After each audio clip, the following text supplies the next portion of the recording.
गणित, सरदार वल्लभ भाई Patel inter college, Mubarakpur, मवरखापुर, बरियावन, Ambedkar Nagar. तो सबसे पहले ये जो क्लास स्टार्ट होने जा रही है, क्लास 12 के लिए है, गणित चैप्टर। तो कक्षा 11 में जो भी चीज़ें तुम लोगों ने पढ़ी वो सब चीज़ें बेशक बहुत काम की ही हैं, और आगे हम लोग जो पढ़ेंगे 12 में तो वहाँ अलग कुछ चैप्टर वहाँ से है, ठीक। उन्हीं चैप्टरों में एक चैप्टर है सारणिक। तो हम सारणिक स्टार्ट करने चल रहे हैं। सारणिक ये होती क्या है, पहले इसके बारे में हम बात करेंगे। तो आइए, तुम लोगों ने युगपत समीकरण देखा होगा, युगपत समीकरण देखा होगा ऐसे टाइप का, a1x + b1y = 0 + a2x + b2y = 0, और इसको हल करके x और y का मान निकाला होगा।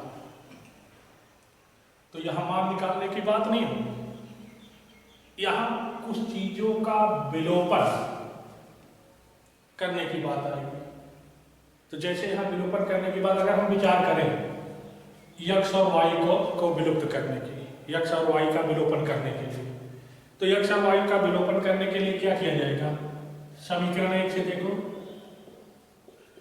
समीकरण 1 से अच्छा, अगर हम पक्षांतर करके x y y का मान निकालें तो हमको क्या मिलेगा? x बटे y = -b/a।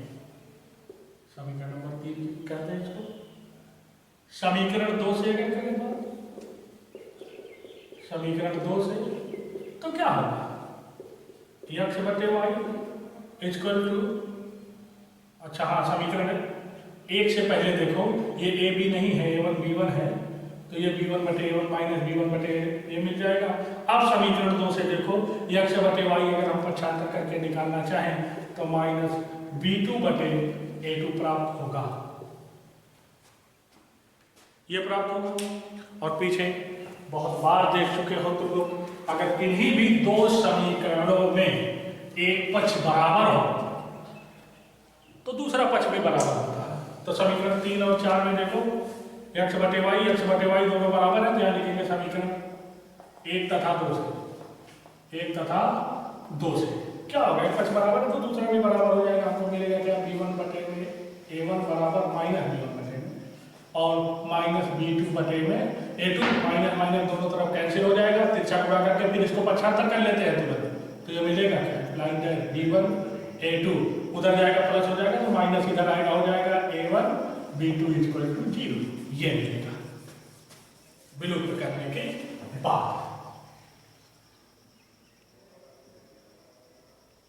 समीकरण 3 और 4 से, हाँ, समीकरण 3 और 4 से, यह है ना 3 और 4 से, तो गलती हो जाती है, ऐसा बोला कर कुछ ज्यादा हो जाता है, ठीक। तो फिलहाल ठीक है, ध्यान दीजिएगा। तो ये मिला। अब ये पूरी प्रक्रिया जो है, ये बराबर के पहले वाले, इसी को हम ऐसे भी लिख सकते हैं, a1 b1 a2 b2, और यही चीज सारणिक कहलाती है, और इसका मान जो होता है b1 a2 - a2 b1। तो अब ये जो चीजें लिखे हैं यही सारणिक हो जाती है। गुणांकों का एक जो है एक रिलेशन समझ लीजिए कि प्रदर्शित करता है युगपत समीकरणों के, ठीक। तो यही हो जाती है सारणिक। अब इस सारणिक में ये जो दो क्षैतिज लाइन दिखाई दे रही है, एक ये वाली, एक ये वाली, इसको हम पंक्ति बोलते हैं। क्या बोलते हैं? पंक्ति। और ये जो ऊर्ध्वाधर लाइन 1 और 2 ये दिखाई दे रही है, इसको क्या बोलेंगे? स्तंभ, कॉलम।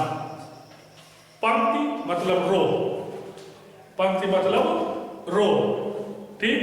और स्तंभ मतलब कॉलम। पंक्ति मतलब रो और स्तंभ मतलब कॉलम। तो सारणी के बारे में एक चीज यही हमेशा याद रख लीजिएगा, इसको हम इसी लाइन से ऐसे प्रदर्शित करते हैं, और सारणी में हमेशा पंक्तियों की संख्या और स्तंभों की संख्या आपस में बराबर होगी। तो जैसे यहाँ 2 पंक्ति और 2 स्तंभ हैं, ठीक। तो तो यही चीजें क्या हो गई, सारणिक हो गई। अब इसके विस्तार के बारे में थोड़ा सा देखा जाए तो विस्तार के बारे में देखेंगे क्या होगा, ये गुणे ये यहाँ से ले लिया जाए माइनस प्लस ये अपना, ठीक है। वैसे विस्तार हमेशा इस तरह से होना चाहिए था, a1 b2 कहाँ है, नहीं गलत लिखा गया क्या, यहाँ से देखो 3 4 गुणा और ये a1, हाँ वो माइनस प्लस का वो हो सकता है, जो में कोई दिक्कत नहीं है, ठीक। तो इसी चीज को अगर हम चाहें तो ऐसे भी तो लिख सकते हैं, माइनस से गुणा करके a1 b2 minus a2 b1 बराबर 0, यही है, ठीक। तो इसको हम इस रूप में थोड़ा लिखे अच्छा लगने के लिए, ऐसा नहीं कि गलत है, अच्छा लगने के लिए।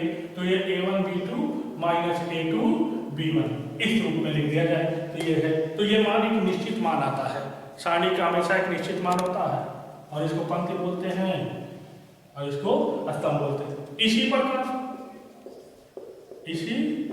प्रकार 3 समीकरणों के लिए, मतलब a1x plus b1y plus c1 equal to 0, a2x plus b2y plus c2 equal to 0, a3x plus b3y plus c3 equal to 0। इसी प्रकार समीकरण नंबर 1 2 ये 3 हो गया, ठीक। इसी प्रकार इसके लिए अब यहाँ पे भी तीनों समीकरणों के माध्यम से x y z का विलोपन हमको मान लीजिए करना है। तो हम x y z का विलोपन कैसे करेंगे जानते हो, किन्हीं भी दो को वज्र गुणन विधि द्वारा हल करके x और y का मान निकालना है।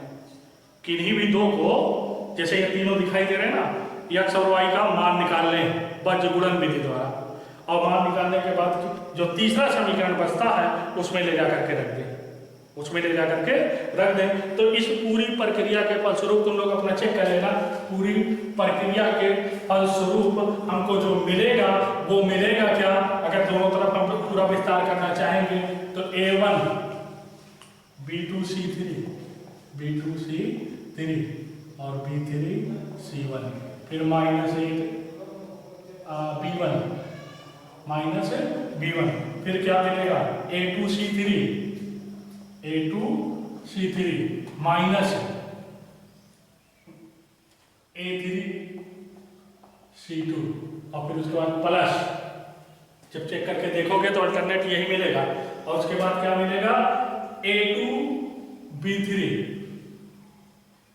यहाँ इनका गुणा भी रहेगा सिंबल का, a2 b3 और minus a3 p2 equal to 0, यही मिलना चाहिए। देख लेना जो है क्या करोगे, विलोपन करना है x y z का विलोपन कैसे करना है, किन्हीं भी दो समीकरणों में वज्र गुणन विधि से x और y का मान निकाल करके जो तीसरा समीकरण बचता है उसमें रख दोगे, रखने के बाद हमको ये प्रक्रिया ये चीजें मिलेंगी, ठीक। अब इसी पूरी चीज को जो यहां तक है इसको हम इस रूप में भी व्यवस्थित कर सकते हैं, इस रूप में जो ये करने चल रहे हैं, क्या a1 b1 c1, a2 b2 c2, a3 b3 c3 ये जहां क्या हो, ये a1 b1 c1 a2 b2 c2 a3 b3 c3 बराबर हम कह सकते हैं कि हो जाएगा a1 ब्रैकेट में b2 c3 minus b3 c2, फिर प्लस माइनस होगा माइनस b1, फिर उसके बाद a2 c3 minus a3 c2, फिर प्लस c1 अब ये होगा इसके साथ यहाँ ब्रैकेट में यहाँ रहेगा, हम यहाँ लिख दे रहे हैं ब्रैकेट बना करके, क्या हो जाएगा a2 b3 minus a3 b2। तो यही चीज शामिल कहलाती है और इसका विस्तार ये होगा a1 b1 c1 a2 b2 c2 a3 b3 c3, यहाँ c2 होगा, ठीक। ये पूरी ये चीजें होंगी। अच्छा विस्तार के बारे में ध्यान दो, कैसे विस्तार करना है, ठीक। तो ये सारणी की, अच्छा ये सारणी होगी, और सारणी के ये 3 × 3 की हो गई, मतलब इसमें 3 पंक्ति और 3 स्तंभ हो गए। तो ऐसे 4 पंक्ति और 4 स्तंभ की मिलेगी। 2 पंक्ति 2 स्तंभ वाली इसके पहले देखे ही, ठीक। तो इसके विस्तार की अगर चर्चा करें तो विस्तार कैसा होगा ये देखना, ठीक। ये विस्तार के बारे में गौर करो। जैसे ये A1 इसको ढक लिए, फिर क्या होगा, इतना गुणे इतना माइनस इतना गुणे इतना, देखो वही मिल रहा है कि नहीं मिल रहा है, ठीक। यहाँ क्या B2 C3 और उसके बाद B3 है ये B3 C2, फिर माइनस, अभी प्लस माइनस अल्टरनेट कैसे होगा वो भी देखा जाएगा।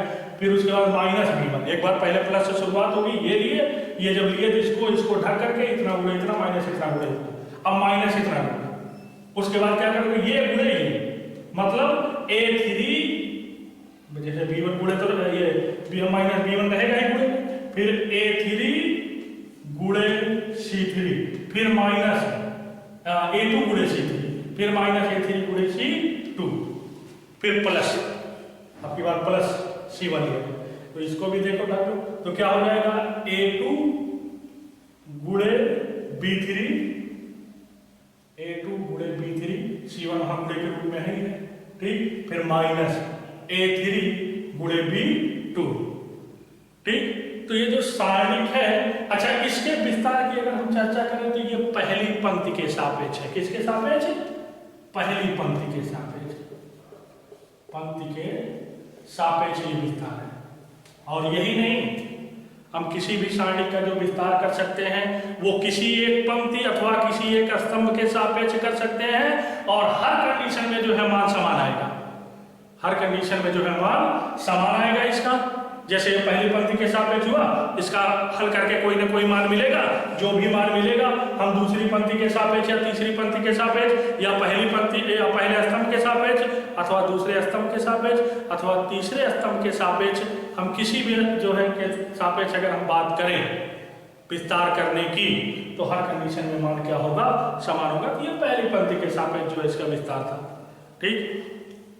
विस्तार करते वक्त एक चीज ध्यान दीजिएगा, चिन्ह की बात अगर हम करें, जैसे थोड़ा सा हम 3x3 की बनाइए, ये प्लस ये माइनस ये प्लस ये माइनस, फिर ये प्लस ये माइनस, फिर ये प्लस फिर ये माइनस फिर ये प्लस ये, इस चिन्ह की भी चर्चा कर लो। जैसे इधर देखो, अगर पहली पंक्ति के सापेक्ष विस्तार करना है तो चिन्ह, जैसे यहाँ वाली संख्या तो रहेगी, ये गुणे इतना गुणे इतना माइनस इतना गुणे इतना, फिर माइनस फिर प्लस। अगर दूसरे पंक्ति के तो माइनस से शुरुआत होगा, ठीक। तो जिस भी पंक्ति के सापेक्ष जो है मान निकालना है, ठीक, इसी तरह से हम विस्तार कर सकते हैं। जैसे आपको विस्तार करने वाले की बात अगर आई तो आइए एक एग्जाम्पल की बात करें, और उसको कम से कम हम 2-3 तरह से विस्तारित करेंगे, जैसा बोलोगे वैसा विस्तारित होगा। जैसे एग्जाम्पल यह, चलो 4 - 2 6 -3 -1 5 6 2 8, यह है इसका प्रसार, ठीक। पहली पंक्ति के सापेक्ष, पहली पंक्ति के सापेक्ष कीजिए, ये मान लीजिए पहली पंक्ति के सापेक्ष इसको करना है, ठीक। तो अब जो मान आएगा, हमने पहले ही कहा कि मान सदैव समान आएगा और एक निश्चित मान आता है सारणी का, ये भी बात हुई, ठीक। तो आइए इसका मान अगर निकालना तो चलिए फिर सॉल्यूशन। भाई कैसे विस्तार करोगे, कुछ नहीं, बस ऐसे सारणी लिखना, 4 - 2 6 -3 -1 5 फिर 6 2 8। अब ध्यान से देखना है, यहाँ ध्यान से देखना कैसे होगा। पहली पंक्ति के सापेक्ष करना ना, तो पहली पंक्ति के सापेक्ष वो अवयव उठाओ जो यही है ना, पहले ही 4 ले लिए, फिर ब्रेकेट बनाओ, फिर क्या करोगे, -1 गुणे -8, तो -8 हो जाएगा टोटल, क्यों जी यही तो होगा। और उसके बाद 2 पंजे 10 ये, और फिर माइनस तो होता ही है, -10 हो जाएगा, ये इतना समझ में आया। फिर देखो यहाँ क्या होता है, माइनस होता है कि नहीं विस्तार करने में, माइनस होता है ना। अब चूंकि यहाँ पे भी -2 है, तो चलो फिर -2 है तो ब्रैकेट में लिख लिया जाए। फिर इसके बाद अब इसको ढको, ऐसे रख लिया, फिर -3 गुणे -8 -24 हो जाएगा। तो ये हो जाएगा -24, फिर माइनस तो होता ही विस्तार करने में, माइनस आपकी बात करो 6 पंजे 30, ये हो गया। फिर प्लस आपकी बात क्या है 6 है 6, और उसके बाद इसका विस्तार कैसे हो, इसको ढक लिए -6 ये हो जाएगा। अब फिर देखना -6 और माइनस सूत्र में भी होता है विस्तार करने में भी, तो माइनस क्या हो जाएगा +6। इतना समझ में ना। अब इसी को पूरा कैलकुलेशन कर जाना, ये क्या मिलेगा ये देखना 18 तो ये हो जाएगा -72, 18 × 4 = -72। याद रखिएगा 24 और 30 कितना हो जाएगा 54, समान चिन्ह जोड़ते हैं तो होगा -54 और +2 गुणे में +2 है ना, तो -108 हो जाएगा ना, 54 × 108 तो हो जाएगा -108 टोटल ये मेरे, ये तो 0 हो गया, ये प्लस में क्या हो गया 0। ठीक, अब कैलकुलेशन अपना है, तेजी से भी तुम लोग कर सकते हो। उसके बाद समान चिन्ह फिर यहाँ जुड़ जाएंगे, 8 × 10 के 0 7 1 8 ये हो जाएगा।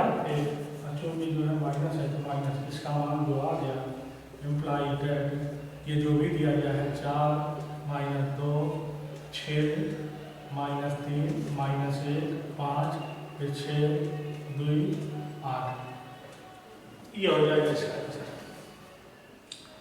ये इसका क्या हो जाएगा आंसर हो जाएगा। ठीक, हाँ, तो एग्जाम्पल नंबर 1 में तो अभी देखा गया कि पहली पंक्ति के सापेक्ष जो है विस्तार करने पे उत्तर जो है -180 आया है ना, यही था। अगर कैलकुलेशन पूरा सही होगा तो। अब चूंकि हमने कह रखा कि किसी भी पंक्ति या किसी भी स्तंभ के सापेक्ष अगर इसका विस्तार किया जाए तो आंसर सेम आएगा। आंसर क्या होगा सेम आएगा। तो आइए देख लेते हैं क्या सेम आ रहा है कि नहीं। लेकिन याद रखिएगा वो प्लस माइनस वाला सिस्टम जो है देखिएगा। तो अभी एग्जाम्पल 2 की अगर हम बात कर दें यहाँ पे, और एक क्वेश्चन इसी का मान जैसे -180 आया इसी का मान, तो इसी का मान हम कह दें कि चलो भाई दूसरे स्तंभ के सापेक्ष ज्ञात कीजिए, इसका विस्तार और इसका प्रसार दूसरे स्तंभ के सापेक्ष कीजिए। तो दूसरे स्तंभ के सापेक्ष विस्तार करने पे भाई क्या वही उत्तर आता है कि नहीं आता है, ये भी तुम लोगों को हम दिखाएं। तो चलिए देखिए इसका प्रसार एग्जाम्पल नंबर 2, इसका प्रसार द्वितीय स्तंभ के सापेक्ष कर, ये रहा हमारा एग्जाम्पल। ठीक, तो सॉल्यूशन की अगर हम बात करें तो आइए देखा जाए सॉल्यूशन इसी का करना था। तो कुछ नहीं, बस सिस्टम तुरंत वहीं से शुरू, 4 -2 6 -3 -1 5 6 2 8 यही है ना। हमको यहाँ किसके सापेक्ष करना है, दूसरे स्तंभ के सापेक्ष करना। तो दूसरा स्तंभ कौन है, यही है, ये है ना। अब इसकी बात अगर हम करें तो याद है ना वो प्लस माइनस प्लस फिर माइनस प्लस माइनस फिर प्लस माइनस प्लस, ये वाला सिस्टम याद है ना। ठीक, तो इसी का पालन करेंगे चिन्ह के लिए। नहीं तो एक तरीका और हम बताएं, हमको ये देखना है कि जैसे पहले यही लेना है, ये किस पंक्ति और किस स्तंभ में है, किस पंक्ति और किस स्तंभ में है। तो ये ध्यान देना, पहली पंक्ति और दूसरे स्तंभ, नंबर उनका जोड़ो 3 आएगा, -1 की पावर जो है क्या कर लो 3, -1 की पावर क्या कर लिया जाए 3, अब आएगा माइनस ही ना, तो पहचानने का भी एक तरीका होता है। चलिए देखें, ये -2 है भी, ठीक। अब इसका है तो इसको हम कर लेंगे क्योंकि दूसरे स्तंभ के सापेक्ष कर रहे हैं। तो -8 × 3 -24 हो जाएगा, -24। ठीक, अच्छा ये माइनस आगे भी माइनस होता है, ये चीज ध्यान देना। क्यों माइनस, पहले चिन्ह को क्लियर करना है, पहले किसको क्लियर करना है, चिन्ह को क्लियर करना है।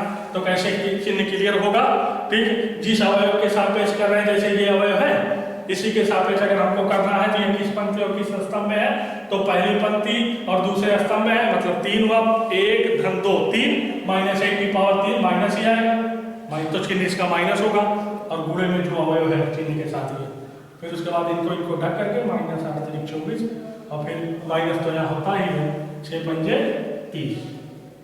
फिर इसका काम खत्म हो गया दूसरे स्तंभ में, इसका काम दूसरे स्तंभ में खत्म हो गया। अब इसके पे आओ तो इसको देखो -1 है, पहले तो चिन्ह इसका आगे का क्लियर करना है। आगे का चिन्ह अगर क्लियर करना है तो हमको ये देखना है किस पंक्ति और किस स्तंभ में है। तो -1 की पावर चिन्ह क्लियर करने का ही तरीका होता है। -1 की पावर नंबर ऑफ पंक्ति, तो दूसरी पंक्ति में है, प्लस नंबर ऑफ स्तंभ मतलब दूसरे कॉलम में है तो 4, -1 की पावर 4 हमेशा सम होता है, प्लस होता है। माइनस की घात सम संख्या क्या है, प्लस होता है, तो यहाँ लग जाएगा प्लस की बात, ठीक प्लस। अब यहाँ संख्या कौन है उसको वैसे ही लिखो तो -1 है गुणे में। अब इसका विस्तार कैसे होगा, इसको और इसको ढक लो तो अब की बात 4 गुणे 8, जैसे हम ये ढक करके बात करेंगे ना इसी की, तो 4 गुणे 8 तो 8 चौक 32 यहाँ हो जाएगा। फिर माइनस, अब की बात माइनस 6 के 36 ये हो गया, ठीक। फिर इसका भी काम खत्म। अब दूसरे स्तंभ का ये अवयव बचा, तो जब ये अवयव बचा तो इसका चिन्ह पहले आगे डिक्लेयर करते हैं क्या होगा, तो ये देखेंगे किस पंक्ति और किस स्तंभ में है। तो तीसरे पंक्ति और तीसरे पंक्ति और दूसरे स्तंभ मतलब 3 2 5 माइनस की घात 5 माइनस होगा तो आगे का चिन्ह क्या आ जाएगा माइनस। फिर उसके बाद वो संख्या 2 है तो 2, अब ब्रैकेट में कौन है, इनको और इनको ढक लिया जाएगा। 4 पंजे 20, 4 पंजे 20 माइनस यहाँ है 6 3 18 तो -18 हो जाएगा। अब माइनस यहाँ पे भी है, माइनस माइनस प्लस 18 हम लिख सकते हैं। अब कैलकुलेशन की अगर बात करें तो ये हो जाएगा कितना, माइनस माइनस प्लस, यहाँ माइनस तो -108 आएगा क्योंकि ये भी जो है -108। यहाँ की अगर बात करें हम, ये -4 माइनस माइनस +4 हो जाएगा, पूरा देख रहे हो ना, +4 हो जाएगी ये, ठीक। और उसके बाद इनकी अगर हम बात करें तो ये हमारे पास कितना होगा 38 दूना 76 तो ये -76 हो जाएगा टोटल। जोड़ डालो जी, 4 कटेगा -180 आ रहा है कि नहीं, -180 आ रहा हो जाएगा। 4 -2 6, उसके बाद -3 -1 5 6 2 8, ये हमारा क्या आ गया, ये लास्ट में -180 होगा, ठीक, -180 ये आंसर आएगा। तो देखा हम लोगों ने अभी कि पहली पंक्ति के सापेक्ष किए विस्तार तो भी -180 ही आया, और दूसरे स्तंभ के सापेक्ष किए तो भी -180 ही आया। विस्तार करने पे बस ध्यान दीजिएगा आगे के चिन्ह के बारे में, और हमने आगे के चिन्ह का डिक्लेयर करने के लिए बता रखा है कि वो अवयव किस पंक्ति और किस स्तंभ में है। -1 की घात नंबर ऑफ पंक्ति मतलब किस पंक्ति में है, प्लस किस स्तंभ में है उसको। तो ऐसा करने के बाद जो चिन्ह आएगा वो चिन्ह, फिर उसके बाद अवयव का चिन्ह गुणे में ब्रैकेट का कैसे विस्तार किया जाता है ये। तो आइए इसी के आधारित हम 4-6 एग्जाम्पल तुम लोगों को देते हैं, जो हल करिएगा, हल करके उसको जो है व्हाट्सएप के थ्रू या जैसे भी होगा उसको पहुंचाने की कोशिश करिएगा। अभी लास्ट में मैं अपना व्हाट्सएप नंबर सब लोगों को दूंगा, ठीक। तो मेरे ही व्हाट्सएप पे डाल दोगे तो उसको करेक्ट है कि कैसे क्या है उसको डिक्लेयर कर दिया जाएगा। फिलहाल आइए कुछ इसी पे आधारित वर्क किया जाए। जैसे चलिए ये तुम लोगों के लिए है, अभी मैं बात करूं तो 6 2 -3 5 -6 4 -3 9 8 का विस्तार, ठीक। प्रथम पंक्ति के सापेक्ष कीजिए। एक क्वेश्चन है नंबर 2, इसी को ले लिया जाए, चलो इसी को ले लेते हैं। 6 2 -3 5 -6 4 -3 9 8। इससे क्या होगा, आंसर मिलाने में हमको आसानी हो जाएगी, आंसर सेम टू सेम ही आएगा, तो आंसर मिलाने में हमको जो क्या होगी आसानी होगी। इसका विस्तार, ठीक, तीसरी पंक्ति के सापेक्ष, तीसरी पंक्ति के सापेक्ष कीजिए। तो चूंकि दोनों क्वेश्चन एक ही है, आंसर तो सेम ही आना चाहिए। अब वो तुम लोग देखोगे चेक करके कि आंसर सेम आ रहा है कि नहीं आ रहा, जैसे कि अभी हमने दिखाया, ठीक। और अगर नहीं आएगा तो फिर एक आध बार जो है अब भेजोगे तो फिर एक आध बार हम विस्तार करने के लिए बता सकते हैं, ठीक। तो आइए, ये तो हो गया। तीसरा क्वेश्चन, एग्जाम्पल नंबर 3, ठीक। इतना ले लिया जाता हूँ, 6 - 3 - 5 - 4 6 2 4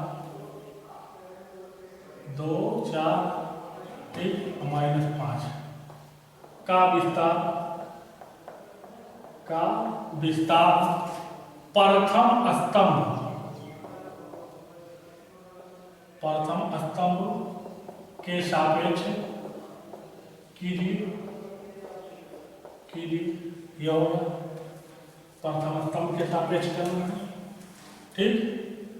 आइए एग्जाम्पल नंबर 4, इसी को बना लिया, ठीक, इसी को 9 6 - 3 - 5 - 4 6 फिर 2 4 फिर -5 का विस्तार, इसका विस्तार जो है किसके सापेक्ष कर दिया जाए? तीसरे स्तंभ के सापेक्ष, तीसरे स्तंभ के सापेक्ष कीजिए। तो ये 4 क्वेश्चन हो गए, इनको जो है करिए, ठीक। तो इन चारों क्वेश्चनों में देख लीजिएगा, जैसे हमने पहला और दूसरा जो क्वेश्चन है वो एक ही क्वेश्चन लिया है, केवल विस्तार करने का जो तरीका है वो बदल दिया गया है। तो मान चूंकि एक ही है क्वेश्चन, तो मान सेम टू सेम आएगा। और तीसरे और चौथे में भी जो है वही चीजें हैं, दोनों क्वेश्चन एक ही हैं, दोनों का मान समान ही आएगा, ठीक। इसमें कोई दिक्कत नहीं, बात आई समझ में। दोनों का उत्तर जो है खाली हमने तरीका थोड़ा सा बदल दिया है, यहाँ पे स्तंभ के सापेक्ष इनके और इनके कर दिए हैं। अभी कितना मिनट जो है लगभग सेम होगा। तो आइए अब 2x2 वाली को देख लेते हैं। अब एक आध क्वेश्चन जो है 2x2 वाले का भी विस्तार देख लेते हैं। वहाँ ये नहीं देखना है कि किसके सापेक्ष किसके नहीं, ठीक है। तो 2x2 वाले के लिए आइए एक क्वेश्चन और इसको हम हल कर दें, ताकि उस पर भी आधारित 2-3 क्वेश्चन दे दिया जाए। तो उसके बाद जो है तुम लोग अपना बुक उठा करके, किताबें अगर होंगी नहीं होंगी तो पुराने बच्चों से संपर्क करके ले लो, और उसके बाद जो है सारणी के विस्तार करने वाली प्रक्रिया कम से कम तुम लोग जो अपना प्रैक्टिस करिएगा। कोई दिक्कत होगी तो कमेंट करके जो है मेरा व्हाट्सएप नंबर अभी लास्ट में मैं दूंगा, उसको बता दीजिएगा। एक क्वेश्चन जल्दी से देख लिया जाए, ठीक है। तो आइए, जैसे यह है 12 - 3 - 5 - 6 का विस्तार कीजिए। विस्तार करो, सॉल्यूशन इसका वैसे ही विस्तार करना है, सेम टू सेम, पूरी कहानी कुछ करना नहीं। 12 - 3 - 5 - 6। आइए इसका जो है विस्तार करने के लिए क्या किया जाए? सबसे पहले हमने कहा था ना, यहाँ वाला गुणा यहाँ वाला चिन्ह के साथ, तो 12 - 6 = 72, तो ये हो जाएगा -72 आएगा। तो -72 हो, अब यहाँ माइनस होता ही है, फिर उसके बाद क्या होगा? माइनस माइनस प्लस हो जाएगा, 5 या 15 ये आएगा। फिर उसके बाद जो है 72 में से 15 घटा लेना, ठीक। तो 72 में से अगर 15 घटाना है तो घटा करके तुम लोग देख सकते हो। 72 में से अगर हम 15 घटा दें तो 12 ये हो जाएगा 7 6 57 आएगा, ठीक। तो ये हो जाएगा -57, इसका मान हो जाएगा। तो इस तरह से जो है 2x2 वाले का भी जो विस्तार किया जाता है, -6, ठीक। कितना हो जाएगा? 12 - 3 ये -57, माइनस यहाँ होता ही है, माइनस माइनस प्लस हो गया, 5 या 15। अरे -12 6 72 हो गया, माइनस यहाँ होता ही है, तो पहले चिन्ह यहाँ भी माइनस है, यहाँ पे भी माइनस है, माइनस माइनस हो गया प्लस, तो 5 या 15। चूंकि ये दोनों चिन्ह समान है, जुड़ जाएंगे, तो चलिए फिर जब जुड़ जाएंगे तो हो जाएगा 5 2 7, 5 2 7 और 8, ये हो जाएगा -87। तो कैलकुलेशन में ऐसे दिक्कत होती रहती है, ठीक, उसको हम अपने हिसाब से तुम लोग देखते रहिएगा। बात आई समझ में? तो कैलकुलेशन अपने हिसाब से जो एडजस्ट करिएगा, सफाई भाई का थोड़ा ध्यान रखिएगा, ठीक। इस तरह से 2 प्रकार वाले भी कुछ क्वेश्चन ले लो और इसको भी करिएगा। आइए क्या क्वेश्चन दे दे रहे हैं यहाँ पर, जो भी कहो इसका -7 9 8 -5 का मान ज्ञात करो। मान ज्ञात करो या विस्तार करो, बात हो रही है, मान ज्ञात करो। चलो एग्जाम्पल ये भी 12 13 -14 -15 का विस्तार कीजिए, का विस्तार करो। ठीक, तो ये जो आज जितनी भी सारणिक से संबंधित जो बातें हुई हैं, खासकर एक ही चीजें कि सारणिक की उत्पत्ति कैसे हुई, किसको सारणिक कहते हैं, सारणिक में पंक्ति क्या है, स्तंभ क्या है। अच्छा, पंक्तियों के संबंध में एक बात हम कर दें, जैसे R1 लिखा रहता है तो इसका मतलब रो पंक्ति नंबर 1, R2 अगर कहीं लिखेगा तो पंक्ति नंबर 2, R3 लिखेगा तो पंक्ति नंबर 3, ये R1 R2 R3 ये पंक्ति होती है।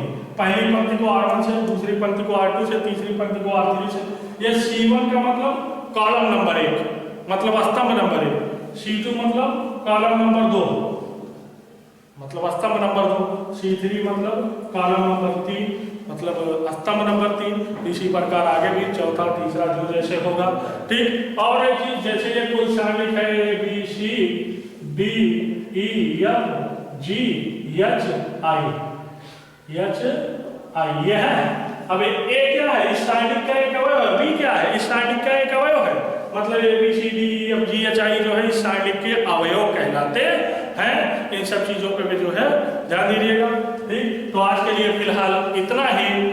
अब जो भी चीजें हैं, क्योंकि पहली बार शुरुआत हुई है कक्षा 12 की, तो अगर कोई चीजें नहीं समझ में आई होंगी, ठीक, तो हमारा पर्सनल व्हाट्सएप नंबर वो है 89 48 57 58 25।